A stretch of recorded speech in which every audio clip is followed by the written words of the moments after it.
По словам Дона Хуана, это могли быть размышления о бессмысленности такого занятия, меланхолия или даже депрессия с суицидальными тенденциями. Я, однако, так далеко не зашел. В моем опыте преобладала комическая сторона. И все же результат был неизменно отрицательным. Всякий раз, когда я собирался взглянуть во сне на свои руки, случалось что-то необычное. То я начинал летать, то мой сон переходил в кошмар, а то и просто появлялось чувство очень приятного возбуждения. Все это своей живостью выходило за рамки нормального сна, поэтому вырваться было очень трудно. В таких ситуациях мое первоначальное намерение увидеть свои руки обычно забывалось. И вот однажды ночью я совершенно неожиданно нашел свои руки во сне. Мне снилось, что я иду по улице какого-то города и вдруг поднимаю руки к лицу. Казалось, что-то внутри меня сдалось и позволило мне увидеть тыльную сторону своих ладоней. Дон Хуан предупреждал меня, что как только образ моих рук станет расплываться или меняться на что-то другое, я должен перевести взгляд с них на любой другой предмет. В этом сне я перенес внимание на здание в конце улицы. Когда вид этого здания тоже начал туманиться, я сфокусировал внимание на других элементах сна. В результате получилась ясная и четкая картина пустынной улицы в каком-то неизвестном городе. Дон Хуан расспрашивал меня о других опытах сновидения. Мы беседовали довольно долго. Под конец моего отчета он встал и направился к кустам. Поднялся и я. Я нервничал. Это было ничем не обоснованное чувство, так как для страха или тревоги не было никаких оснований. Вскоре Дон Хуан вернулся. Он заметил мое возбуждение. «Успокойся», — сказал он, мягко сжав мою руку.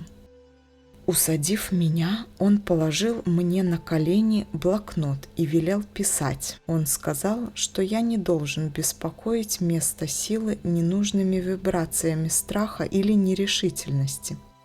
«Почему я так разнервничался?» – спросил я. «Это естественно», – сказал он. «Твоя деятельность в сновидениях угрожает чему-то в тебе самом. Пока ты о ней не думал, с тобой было все в порядке. Но теперь, раскрыв свои действия, ты готов упасть в обморок. У каждого воина свой собственный способ сновидения. Все они различны. Объединяют нас только уловки, направленные на то, чтобы заставить себя отступиться. Единственный выход – это продолжение опытов, несмотря на все преграды и разочарования. Затем он спросил, могу ли я выбирать тему для сновидения. Я ответил, что даже не представляю, как это делается. Объяснение магов относительно выбора темы для сновидения заключается в следующем, сказал Дон Хуан. Воин выбирает тему сознательно, прервав внутренний диалог и удерживая образ в голове. Иными словами, если он сможет на какое-то время прервать беседу с самим собой, а затем, пусть даже на мгновение, удержать мысль о желаемом в сновидении образе, он увидит то, что ему нужно. Я уверен, что ты это сделал, хотя и неосознанно.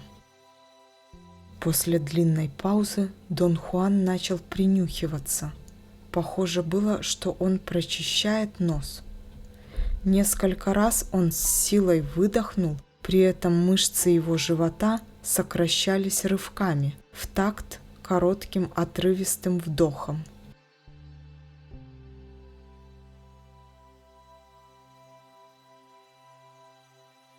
«Хватит говорить о сновидениях», — сказал он. «Это может стать у тебя манией. Если в чем-то и можно добиться успеха, то он должен приходить легко, пусть даже с какими-то усилиями, но без потрясений и навязчивых идей». Он встал, подошел к кустарнику и начал всматриваться в листву. Было похоже, что он пытается что-то увидеть там, стараясь не подходить слишком близко. «Что ты там делаешь?» — спросил я, не в силах сдержать любопытство. Он повернулся ко мне и с улыбкой поднял брови. «В кустах много странных вещей», — сказал он и снова сел. Его спокойный тон испугал меня еще больше, чем если бы он внезапно закричал. Я выронил карандаш. Он засмеялся, повторив мои движения, и сказал, что преувеличенные реакции являются одним из свободных концов, все еще существующих в моей жизни. Я хотел поговорить на эту тему, но он не позволил. «Осталось совсем немного дневного времени», — сказал он. «Есть более важные вещи, которые мы должны обсудить до наступления сумерек». Он добавил, что, судя по моим успехам в сновидении, я, видимо, научился останавливать внутренний диалог по своему желанию. Я подтвердил это. В начале нашего знакомства Дон Хуан предлагал мне для этого другую технику – подолгу ходить с расфокусированными глазами, пользуясь только боковым зрением. Он утверждал, что если удерживать расфокусированные глаза на точке чуть выше горизонта, то получаешь почти полный 180-градусный обзор. Он настаивал, что это упражнение является единственным способом остановки внутреннего диалога. Поначалу он расспрашивал меня о моих успехах, но вскоре перестал интересоваться этим. Я сказал ему, что применял эту технику в течение нескольких лет, но без особого эффекта. Впрочем, я и не ожидал никаких изменений. Каково же было мое потрясение, когда однажды я понял, что за последние 10 минут не сказал самому себе ни единого слова. Тогда же я понял, что остановка внутреннего диалога – это не просто удерживание слов, произносимых самому себе. Весь процесс моего мышления остановился, и я ощутил себя как бы парящим. Чувство паники, вызванное этим состоянием, заставило меня в качестве противоядия восстановить свой внутренний диалог. «Я говорил тебе, что именно внутренний диалог прижимает нас к земле», — сказал Дон Хуан. «Мир для нас такой-то и такой-то, или этакий и этакий лишь потому, что мы сами себе говорим о нем, что он такой-то и такой-то, или этакий и этакий». Дон Хуан объяснил, что вход в мир магов открывается лишь после того, как воин научится останавливать свой внутренний диалог. «Ключом к магии является изменение нашей идеи мира», — сказал он. «Остановка внутреннего диалога — единственный путь к этому. Все остальное — просто разговоры. Пойми, все, что ты сделал, за исключением остановки внутреннего диалога, ничего не смогло изменить ни в тебе самом, ни в твоей идее мира.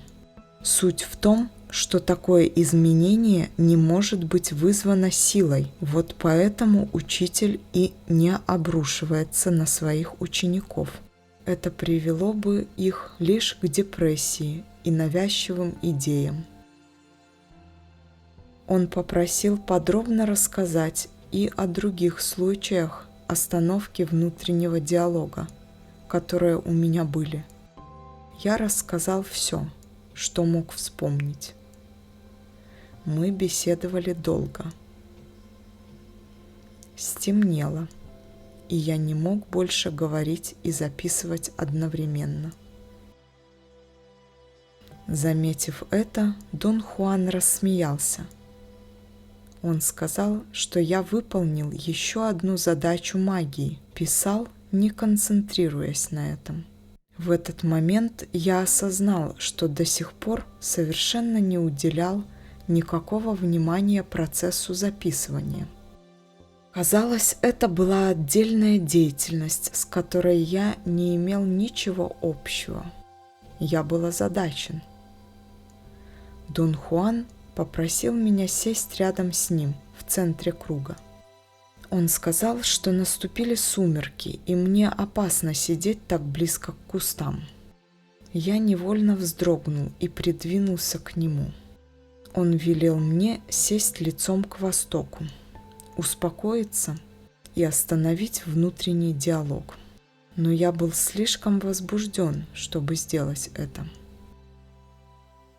Дон Хуан повернулся ко мне спиной, предложив опереться на его плечо.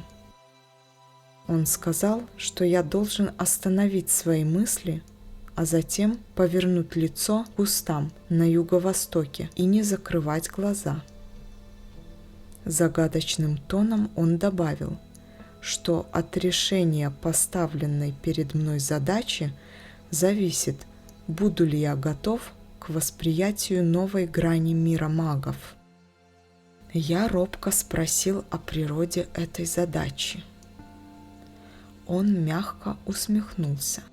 Я ждал его ответа. Но затем что-то во мне как бы переключилось, и я почувствовал себя парящим. Казалось, из моих ушей вынули затычки, и сразу же стали слышны бесчисленные шумы чапараля. Их было так много, что они сливались в сплошной гул. Я почти задремал, как внезапно что-то привлекло мое внимание. Мой мыслительный процесс при этом был отключен. Я как будто не заметил ничего особенного вокруг, но мое сознание явно было чем-то захвачено.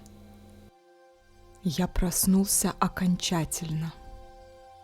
Мои глаза были сфокусированы на пятне у края чапараля, но я не смотрел, не думал и не говорил сам с собой. Это было чисто телесным ощущением, слов не требовалось. Я чувствовал, что прорываюсь через что-то неопределенное. Может быть, прорывалось то, что в обычном состоянии было моими мыслями. Во всяком случае, в моих ощущениях было что-то вроде снежного обвала. Что-то, центром чего был я, рушилось. Я почувствовал жжение в животе. Что-то тянуло меня в чапараль. Я видел темную массу кустов перед собой, но это не было сплошным темным пятном. Я мог видеть каждый куст, как если бы смотрел на них в ранних сумерках. Казалось, что они двигаются. Их листва напоминала черные юбки, которые нес ко мне ветер, но ветра не было. Я погрузился в их гипнотизирующее движение. Какая-то пульсирующая сила подтягивала их все ближе и ближе ко мне. Потом на фоне очертаний кустов появился более светлый силуэт.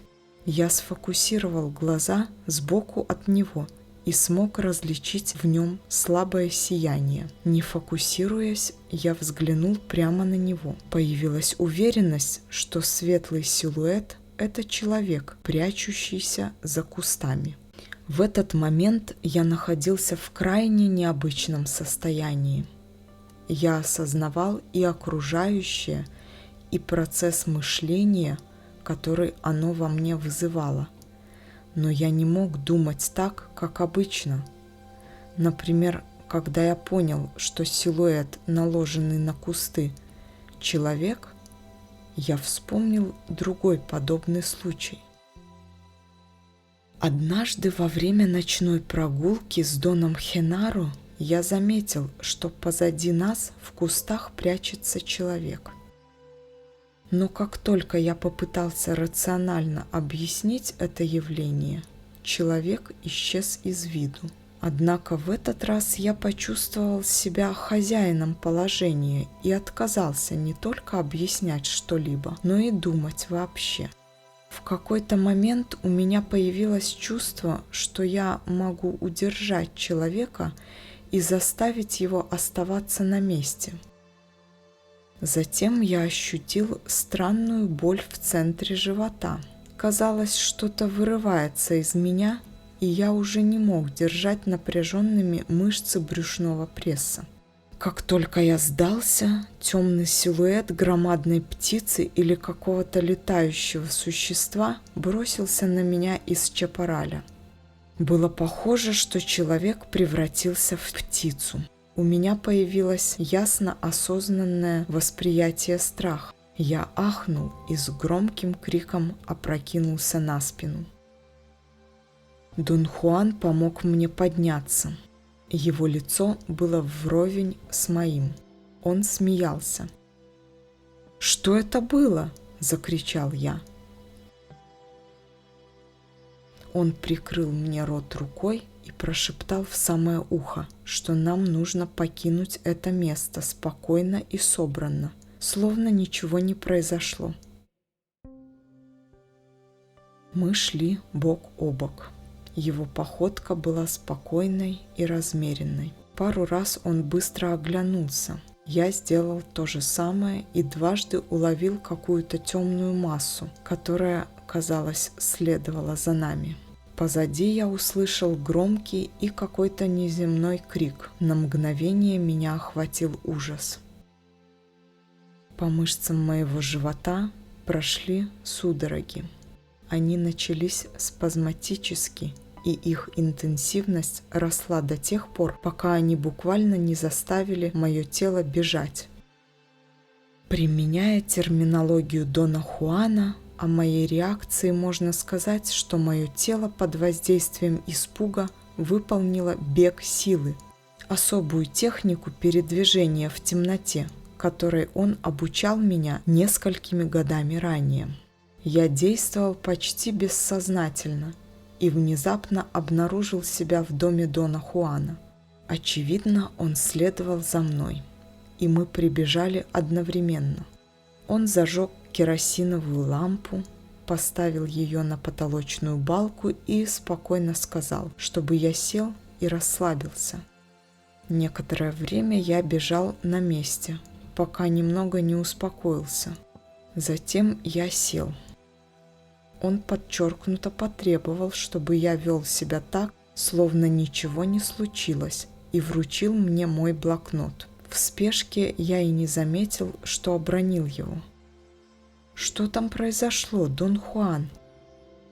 «У тебя было свидание со знанием», — сказал он, указывая движением подбородка на темный край чапараля. «Я повел тебя туда потому, что еще раньше уловил отблеск знания, бродившего вокруг дома. Ты можешь считать, что знание знало о твоем приезде и ждало тебя здесь. Но я предпочел встретиться с ним не здесь, а на месте силы. Затем я проверил, достаточно ли у тебя личной силы, чтобы отличить знание от остальных вещей вокруг нас. Ты сделал все прекрасно». «Минуточку», – запротестовал я. «Я видел силуэт человека, прячущегося за кустами, а затем видел огромную птицу». «Ты не видел человека», – сказал он с ударением. «Не видел ты и птицу, и силуэт в кустах, и то, что полетело к нам, это была бабочка». Если ты хочешь быть точным в терминологии магов и боишься оказаться смешным в своей собственной, то можешь сказать, что сегодня у тебя было свидание с бабочкой. Знание – это бабочка. Он пристально посмотрел на меня. Свет лампы отбрасывал причудливые тени на его лицо. Я отвел глаза. Возможно, сегодня ночью у тебя будет достаточно личной силы для решения этой загадки, сказал он. Если не сегодня, то, может быть, завтра. Не забывай, ты должен мне еще 6 дней. Дон Хуан поднялся и пошел на кухню в задней части дома. Он взял лампу и поставил ее у стены на короткий круглый чурбан, который использовал как табурет. Мы сели на пол друг против друга и поели бобов с мясом из горшка, который он поставил между нами. Ели мы молча.